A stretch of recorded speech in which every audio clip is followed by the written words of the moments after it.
Rome తగలబడుతుంటే Nero చక్రవర్తి fiddle వాయించాడట. అట్లుంది Goa night club ఓనర్ల తీరు.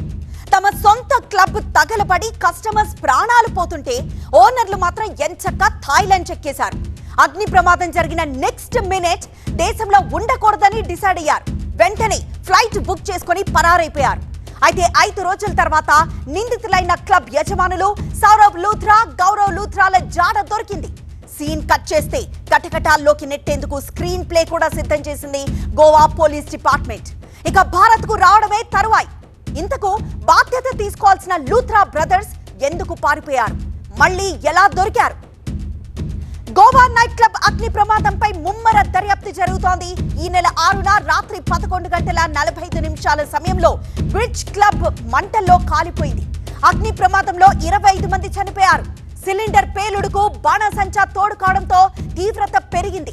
ఈ నేపథ్యంలో అన్ని రెస్టారెంట్లు, నైట్ క్లబ్లు, పబ్స్ లో బాణాసంచా కాల్చడం, ఎలక్ట్రానిక్ ఫైర్ పై గోవా ప్రభుత్వం నిషేధం విధించింది. ఇంత జరుగుతుంటే క్లబ్ ఓనర్ అయిన లూథ్రా బ్రదర్స్ ప్లాన్ ఏంటో తెలుసా? దేశం నుంచి చెక్కేయడం. ఎలా చెక్కేశారో ఇప్పుడు పాయింట్ టు పాయింట్ చూద్దాం.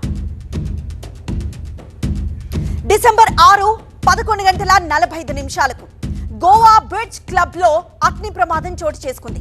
డిసెంబర్ 7 తెల్లవారుజామున 1:17 లూథ్రా బ్రదర్స్ వెంటనే థాయిలాండ్ కు టికెట్లు బుక్ చేసుకున్నారు. డిసెంబర్ 7 ఉదయం 5:30 ఇండిగో ఫ్లైట్ లో థాయిలాండ్ బయలుదేరి వెళ్లిపోయారు. డిసెంబర్ 9 సాయంత్రం 5:18 లూథ్రాస్ వాగేచార్ క్లబ్ ను కూల్చివేశారు. సో పరిస్థితి చేయి దాటిపోవడంతో అరెస్ట్ తప్పదన్న భయంతో లూథ్రా బ్రదర్స్ ఉండిపోయారు. అయితే డిసెంబర్ 10న ముందస్తు బెయిల్ పిటిషన్ దాఖలు చేశారు వాళ్ళిద్దరు. డిసెంబర్ 11న లూథ్రా బ్రదర్స్ పాస్పోర్ట్ సస్పెండ్ చేశారు. డిసెంబర్ 11 ఉదయం 9:40 లూథ్రా బ్రదర్స్ ను థాయ్ పోలీసులు పట్టుకున్నారు. అంతేకాదు Luthra brothers bail petition Delhi high court కొట్టేసింది. ప్రస్తుతం పాస్పోర్ట్లు భారత్ ప్రభుత్వం సస్పెండ్ చేసింది. దీంతో థాయ్ అధికారులు వారిని అదుపులోకి తీసుకున్నారు. ఇద్దరిని 24 గంటల్లో భారత్ కు తరలించే అవకాశం ఉందని తెలుస్తోంది. ప్రస్తుతం గోవా పోలీసులు థాయ్ కి బయలుదేరేందుకు సిద్ధమవుతున్నారు. ప్రస్తుతం లూథ్రా బ్రదర్స్ పాస్పోర్ట్ రద్దు కావడంతో Thailand immigration Phuket destination centre లో ఉంచింది. అయితే నైట్ క్లబ్ ప్రమాదం తర్వాత గోవాలో టూరిజం పై తీవ్ర ప్రభావం పడింది. అంతేకాదు నైట్ క్లబ్ నిర్వహణపై అక్కడి ప్రభుత్వం కఠిన నిబంధనలను తీసుకొచ్చింది.